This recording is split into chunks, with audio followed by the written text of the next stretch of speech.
Tomato sauce তো আমার ঘরে প্রায় প্রতিদিনই লাগে, আপনাদেরও নিশ্চয়ই টমেটো সসটা অনেক লাগে। এখন তো টমেটো প্রচুর পরিমাণে পাওয়া যাচ্ছে এবং কম দামে, এরপর আর পাওয়া যাবে না, পাওয়া গেলেও বেশি দাম দিয়ে কিনতে হবে। তাহলে চলুন এই সময় টমেটো সস বানিয়ে নিন। দেখুন কিভাবে বানাচ্ছি। Hello friends, welcome to Sanchita's হোমলিয়াম। আমি নিয়ে নিয়েছি 1.5 কেজি টমেটো। দেখুন দেশি টমেটো নিয়েছি আর একদম লাল এবং একদম ফ্রেশ। এটাকে ভালো করে ধুয়ে নিয়েছি। এবার আমি এটাকে টুকরো করে নিচ্ছি। প্রত্যেকটাকে আমি 4 টুকরো করে নিচ্ছি। টমেটোগুলোকে টুকরো করে নিতে হবে সবকটা। এটা অবশ্যই বানিয়ে নিন, 1 বছরের জন্য সংরক্ষণ করতে পারবেন। ঠিক কি করলে 1 বছর ভালো থাকবে সেই টিপস আমি দিয়েছি এই ভিডিওতে, তাই পুরো ভিডিওটা দেখার অনুরোধ রইল। সবকটা টমেটো কেটে নিয়েছি। এবার একটা কড়াইয়ের মধ্যে আমি টমেটো দিয়ে দিলাম আর দিয়ে দিচ্ছি 8টা শুকনো লঙ্কা, 1 চা চামচ গোটা গোলমরিচ, স্বাদ মতো নুন, কয়েকটা লবঙ্গ, 1/3 কাপ চিনি, 1/3 কাপ ভিনিগার,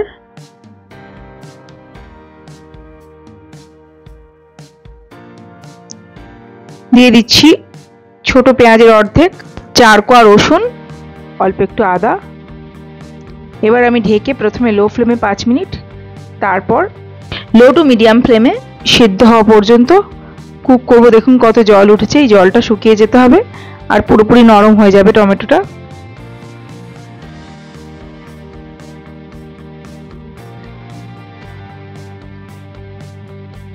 মাঝে মাঝে একটু নেড়ে চেড়ে দেখে নেবেন। টমেটো সেদ্ধ হয়ে গেছে, জলটাও শুকিয়ে এসেছে। গ্যাসটা বন্ধ করে দিলাম। এবার আমি ঠান্ডা করে নেব, নিয়ে একটা মিক্সিং জারে দিয়ে পেস্ট বানিয়ে নিচ্ছি।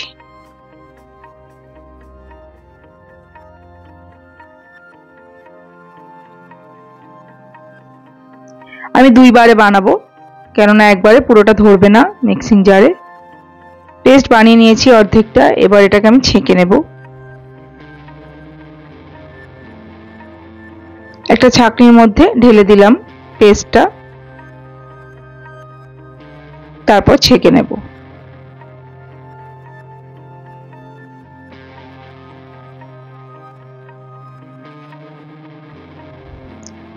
এভাবে ছেঁকে নিতে হবে।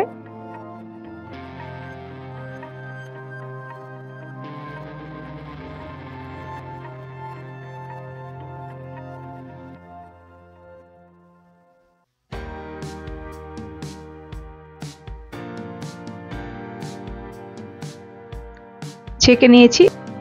এবার এই অংশটা বাদ দিয়ে দিলাম আর পুরোটা আমার করা হয়ে গেছে পেস্ট এবং ছেঁকেও নিয়েছি। এবার আমি আবার এটাকে একটু জাল দিয়ে নেব।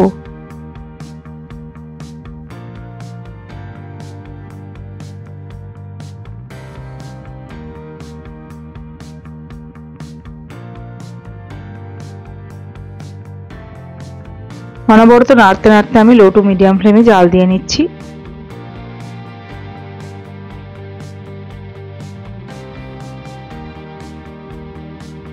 জাল দিয়ে নেব লো টু মিডিয়াম ফ্লেমে। ঘন করে নিতে হবে সসটা। সস যেরকম ঘন হয় সেরকম ঘন হয়ে যাবে। অনবরত নাড়তে হবে লো টু মিডিয়াম ফ্লেমে। 25 মিনিট জাল দিয়ে নিয়েছি। দেখুন সসের কনসিস্টেন্সিটা একদম পারফেক্ট হয়ে গেছে। এবার আমি এটাকে ঠান্ডা করে নেব। ঠান্ডা হয়ে গেলে আমি একটা কাঁচের জারে ভরে নিচ্ছি। কাঁচের জারেই রাখার চেষ্টা করবেন। দেখুন কত সুন্দর হয়েছে, ঘনত্বটাও দেখুন।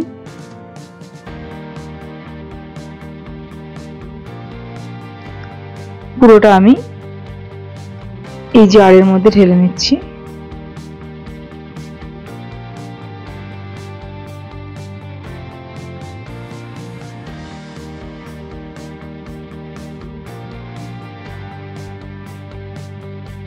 এটা অবশ্যই বানাবেন আর জানাবেন কেমন লাগলো। ভালো লাগলে প্লিজ লাইক কমেন্ট আর শেয়ার করে দেবেন।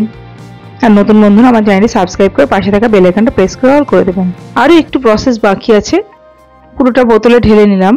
নেওয়ার পর ঢাকনাটা ভালো করে বন্ধ করে দিলাম। এবার একটা পাত্রে আমি জল গরম বসিয়েছি, তাতে একটা স্ট্যান্ড এবং তার উপর একটা প্লেট দিয়ে দিলাম।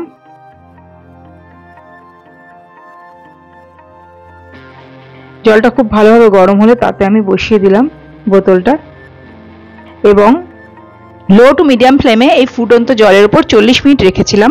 এতে সসটা পুরোপুরি জীবাণুমুক্ত হবে। এটা করলে সসটা 1 বছর পর্যন্ত ভালো থাকবে। সসটা নর্মাল ফ্রিজে সংরক্ষণ করবেন। অনেক ধন্যবাদ পুরো ভিডিওটা দেখার জন্য। ভালো থাকবেন। নমস্কার। আমি আবার হাজির হয়ে যাব অন্য একটা রেসিপি নিয়ে।